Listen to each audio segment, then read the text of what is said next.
On a cold December morning in 1983, in the small Northern California city of Chico, a boy named Aaron Charles Rodgers came into the world. He wasn't born in a football hotbed. He wasn't handed a silver spoon or a spotlight. What he was given was a fierce intellect, an arm that seemed borrowed from another dimension, and a personality that would one day divide rooms as easily as he carved up defenses. This is the story of how a skinny kid from a town most people can't pronounce became the most polarizing, brilliant, and enigmatic quarterback of his generation. Aaron grew up the middle child of Ed and Darla Rodgers, sandwiched between an older brother, Luke, and a younger one, Jordan, who would later find his own fame on reality television. The Rodgers home was athletic but grounded. Ed, a former offensive lineman at Chico State, made sure his boys played every sport under the sun, but he also instilled a quiet rule: no football talk at the dinner table on Saturdays, so the family could simply be a family. Faith played a role too. The Rodgers were churchgoers and young.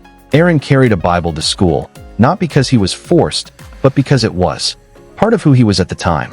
That spiritual searching would resurface throughout his life, sometimes in ways the public never expected.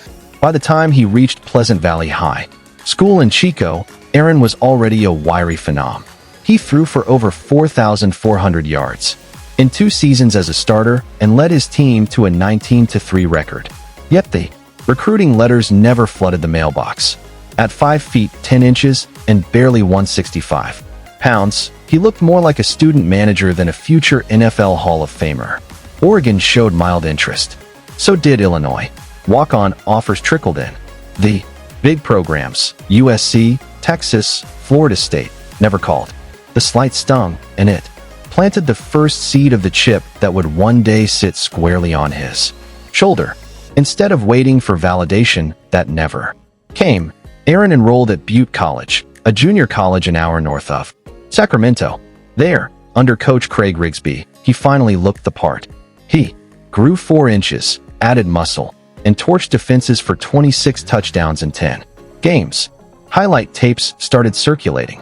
One landed in the hands of a young Cal assistant named Jeff Tedford, who saw something the blue blood schools had missed: a kid who processed the field like a veteran and threw with a tightness no college quarterback should possess at that age.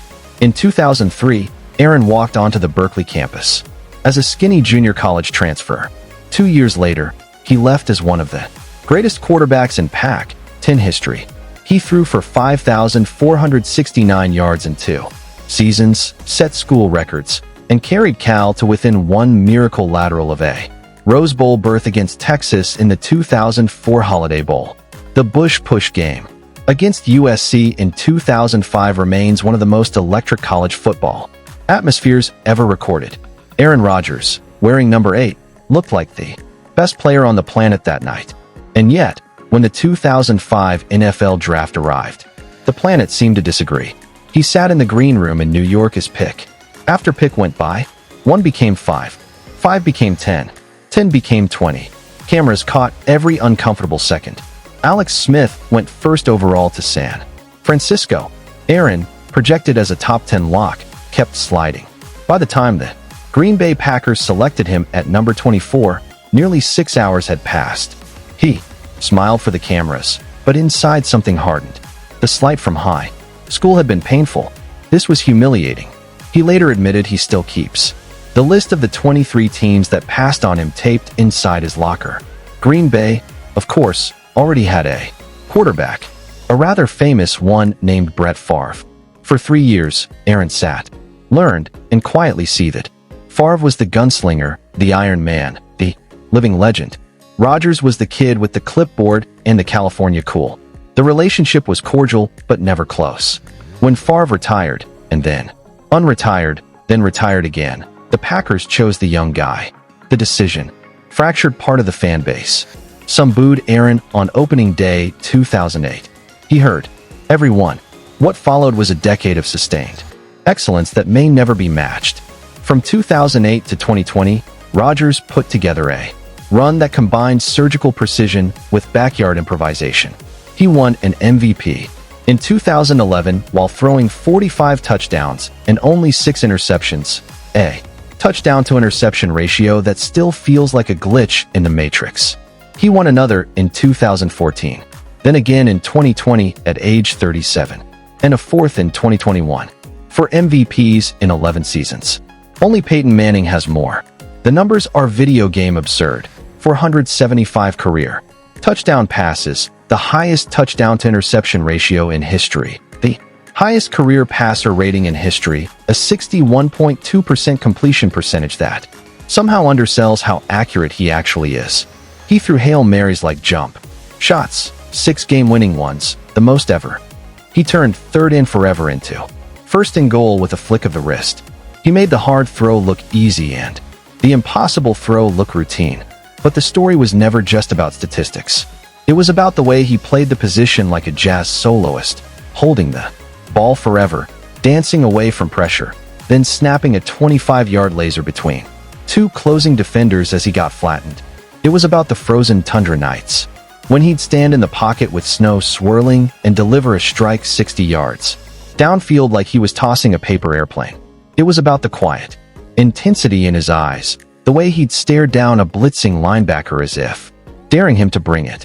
Off the field, Aaron was different from most quarterbacks. He read books, a lot of them. He devoured podcasts. He dated Hollywood actresses and pop stars, Olivia Munn, Danica Patrick, Shailene Woodley, then broke off engagements with the same calm detachment he showed when audibling at the line of scrimmage. He spoke in long, thoughtful paragraphs that sometimes veered into territory teammates didn't quite follow. He never partied with the offensive line. He didn't slap backs or scream in the huddle. Leadership, for Aaron Rodgers, was leading by example and expecting everyone else to keep up. Then came the injuries, the heartbreak, and the growing sense that something was slipping away. A broken collarbone in 2013, another in 2017. Playoff losses that still haunt Wisconsin. The 2014 NFC Championship collapse in Seattle, the 2021 NFC Championship loss at home to Tampa Bay when the Packers inexplicably kicked a field goal down 8 with 2 minutes left instead of going for the win.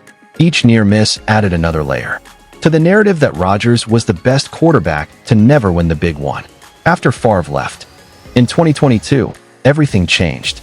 The Packers traded his favorite weapon, Davante Adams, to Las Vegas.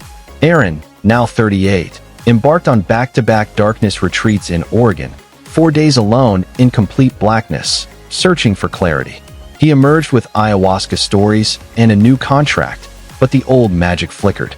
The team went 8-9. For the first time in his career, Aaron Rodgers missed the playoffs with a healthy arm. Green Bay had seen enough. So had Aaron. In April 2023, after 18 seasons in the same uniform, the Packers traded him to the New York Jets for a package of picks. The divorce was oddly emotional. Aaron cried on the Pat McAfee show. Packers fans were split between gratitude and resentment. He left Wisconsin with 1 Super Bowl ring, for MVPs, 10 Pro Bowls, and a statue already waiting outside Lambeau Field whenever he decides he's ready for it. New York greeted him like a rock star. Billboards went up overnight. Welcome to New York, A-Rod. Jets fans, starved for relevance since Joe Namath, believed he was the final piece. Then, on the 4th snap of the preseason, disaster. Achilles tendon rupture. Season over. Before it began, he rehabbed like a man possessed, posting cryptic Instagram photos and vowing a return that most medical experts called impossible. And then, against every odd, he did it. In late 2024, less than a year after the injury, Aaron Rodgers walked back onto an NFL field. The arm was still there. The mind was sharper than ever. The Jets, mired in dysfunction, needed more than one man could give, but for a few fleeting moments it felt like 2011 all over again. By November 2025, the story is still being written. At 41, he's the oldest starting quarterback in football, slinging it for a franchise that hasn't sniffed a Super Bowl since 1969. Some say the comeback was heroic. Others say it's stubbornness dressed up as courage. Aaron doesn't seem to care what anyone says anymore. He never really did. That's the paradox of Aaron Rodgers. He's a man who spent his entire life proving people wrong, yet never quite seemed to enjoy being right.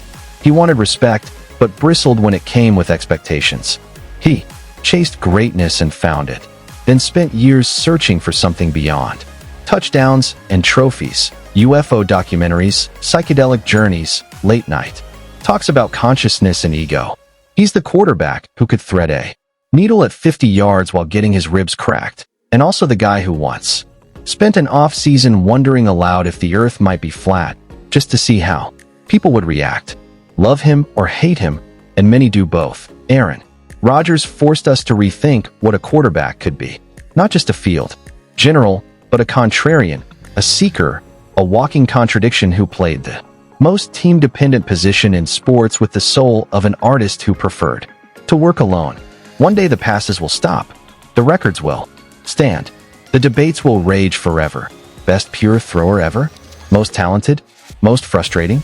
Somewhere in Northern California, a kid who looks too small and throws too pretty will watch old highlights and decide he doesn't need the recruiting letters either. And Aaron Rodgers will smile that half smirk he's worn since 2005, knowing the slight still fuels him, even now. Knowing that every time someone said he couldn't, he found a way to prove he could, usually while making it look impossibly easy.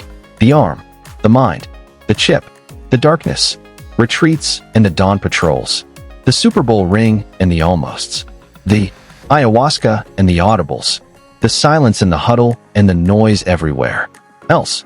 This is Aaron Rodgers, a boy from Chico who refused to stay small, a man who turned waiting into weaponized patience, a quarterback who played like the game owed him something and spent 20 years collecting with interest. The story isn't over, but whenever it ends, one thing feels certain: we'll never see another one quite like him again.